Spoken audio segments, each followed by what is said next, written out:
Halo teman-teman investor, kembali lagi bersama saya Rifan Kurniawan. Dan di video ini saya mau ngebahas mengenai salah satu emiten di sektor batubara, yaitu Bayan Resources atau ticker code-nya adalah BYAN.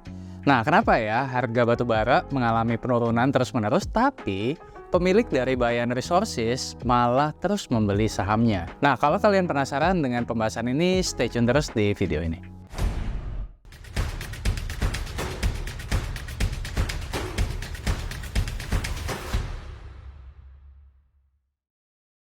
Oke, nah jadi beberapa waktu belakangan ini saya lagi agak penasaran nih teman-teman ya mengenai emiten Bayan Resources ini. Kenapa? Karena yang saya lihat ya pemilik dari Bayan Resources ini terus-menerus membeli sahamnya di market. Padahal per video ini dibuat harga batubara udah turun cukup signifikan. For your information, harga batubara spot sampai dengan video ini dibuat udah turun sekitar 70,6% dari titik tertingginya. Nah, artinya ya kita bisa memproyeksi bahwa kinerja saham coal kedepannya akan mengalami penurunan juga karena harga spotnya yang memang udah turun tadi. Lalu kenapa ya Dato Lotukong selaku pemegang saham terbesar sekaligus direktur utama dari Bayan Resources ini terus melakukan pembelian saham terus-menerus di tengah penurunan harga batubara? Nah, nanti kita akan pakai fitur insider trading dari Stockbit untuk mempermudah kita men-track pembelian dari Dato Lotukong ini ya, supaya kita bisa ambil kesimpulan apakah emiten Bayan ini masih menarik untuk dikoleksi atau tidak. Anyway, kalau kalian belum punya Stockbit, ya saya juga sarankan kalian bisa download langsung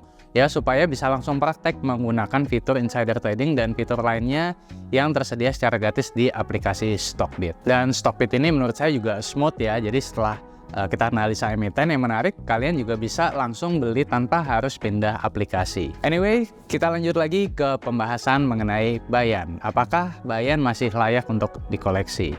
Nah, sebelum masuk ke alasan dari Pak Dato, ya kita lihat dulu nih, apakah sebenarnya saham Bayan ini masih oke nggak sih untuk diinvestasikan? Mengingat tadi yang saya sampaikan, Pak Dato ini membeli sahamnya terus-terusan. Jadi di sini saya coba tampilkan ya data per kuartal 4 2022 di mana volume penjualan dari emiten Bayan ini sedikit mengalami penurunan, di mana volume tahun 2021 kalau teman-teman lihat di sini ya ada di sekitar 40,4 juta metrik ton, dan di tahun 2022 itu sekitar 39,9 juta metrik ton. Jadi ada penurunan sedikit. Namun dikarenakan kenaikan dari harga jual rata-rata ya, di mana di sini kita lihat tahun 2021 average selling price-nya ada di 70,7 dolar per metrik ton. Ini naik cukup signifikan menjadi 117,9 dolar per metrik ton di 2022. Nah, jadi ada kenaikan pendapatan dan laba yang signifikan meskipun biaya tunai rata-ratanya juga naik menjadi sekitar 42,5 dolar per metrik ton. Dimana kalau kita lihat secara bottom line-nya, laba periode berjalan dari Bayan ini naik 81,8%. Hal ini dikarenakan juga karena biaya tunai untuk menghasilkan 1 metrik ton batubara itu kurang lebih hanya sekitar 42,5 US dollar. Ya, dibandingkan dengan harga jual rata-rata yang tadi di 117,9 dolar per metrik ton. Dengan kata lain, harga jualnya itu sekitar 2,7 kali lipat dibandingkan dengan harga produksinya.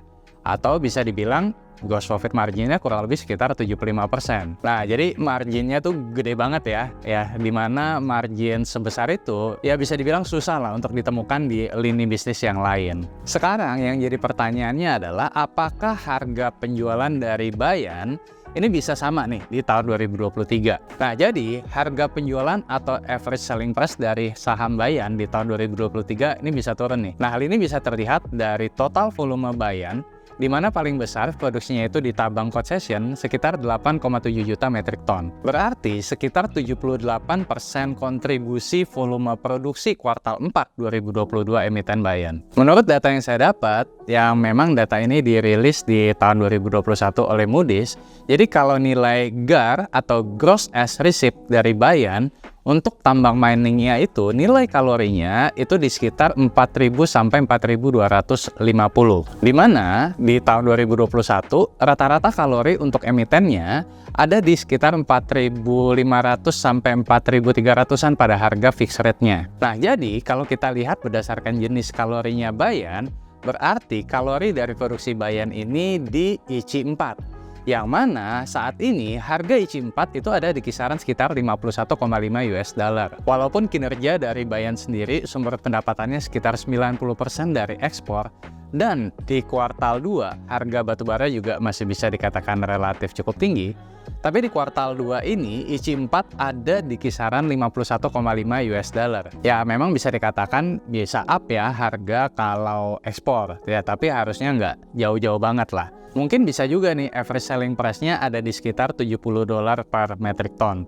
Mengingat harga spot coal mirip-mirip dengan harga spot coal di range harga tahun 2021. Dan terbukti ya di kuartal 2 2023 ini, walaupun pendapatan dari Bayan ini sedikit naik ya sekitar 2%-an, akan tetapi dari segi bottom line-nya turun 25,43% year on year. Dari yang sebelumnya sekitar 970,7 juta US dollar menjadi hanya sekitar 723,8 juta US dollar. Nah, balik ke topik kita. Kalau secara kinerja ada proyeksi penurunan, lalu kenapa kira-kira Pak Dato malah terus melakukan pembelian saham? Ini menurut saya pribadi ya teman-teman ya. Kenapa Pak Dato terus melakukan pembelian saham secara terus-terusan? Ya hal ini dilandaskan karena ya sebatas untuk investasi untuk menambah jumlah kepemilikan saja. Nah, untuk membantu mengecek pembelian dari Pak Dato ini, saya akan menggunakan aplikasi Stockbit.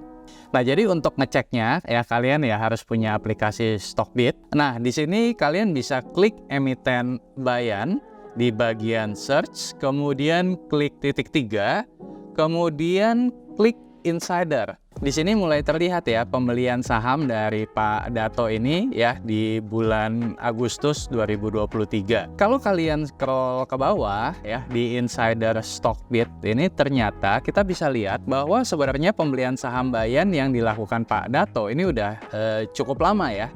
Di mana di bulan Juni tahun 2022 ya, Pak Dato ini memiliki kepemilikan saham Bayan sekitar 61%.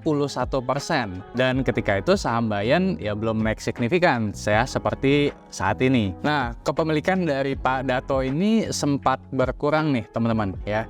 Di mana di 15 November dari yang tadinya 60,9% itu sempat menjadi 53,4%. Ya, nah sebelum ya aksi beli sahamnya terjadi lagi dalam jumlah besar ya ketika harga saham Bayan ini mau mulai stock split. Nah, di insider trading by Stockbit ini juga ada keterangannya ketika emiten tersebut melakukan stock split. Nah, dari sini saya mempunyai asumsi ya kalau sebenarnya aksi jual ini ya dilakukan untuk taking profit. Dan pembelian yang sedang digembar-gemborkan saat ini ya agak berlebihan. Karena kepemilikannya yang sebelumnya 61% di Juni 2022 yang kita bisa lihat di insider Stockbit tadi, ya ini bisa saja akan balik nih, terlepas dari kinerja saham Bayan di masa depan. Yes, ya saya nggak tahu ya apakah Bayan ini akan ada aksi korporasi atau tidak ke depannya,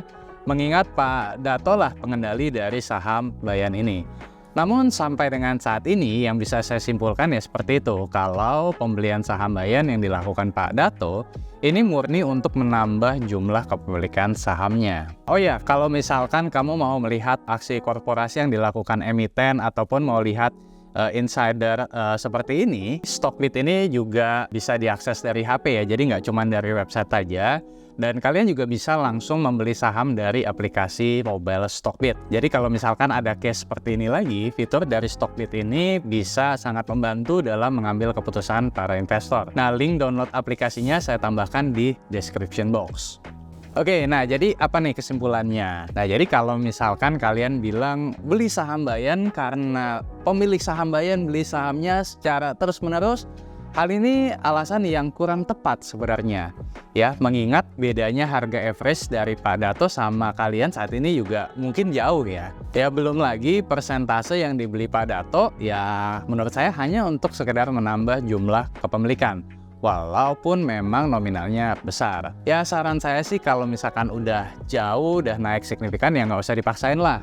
ya masih banyak kok saham murah di luar sana. Nah, jadi gimana nih pendapat kalian terkait penambahan saham dari Pak Dato selaku pengendali saham di Bayan ini? Kalau kalian ada pendapat, silahkan tuliskan di kolom komentar. Oke, itu saja untuk pembahasan pada video kali ini. Dan seperti biasa, kalau kalian suka dengan video ini, jangan lupa untuk klik like, subscribe, share, dan juga jangan lupa nyalakan notifikasinya supaya kalian gak ketinggalan video saya yang lainnya. Akhir kata, salam dari saya, Rifan Kurniawan, Indonesia Value Investor. Sampai bertemu di video berikutnya. Bye-bye.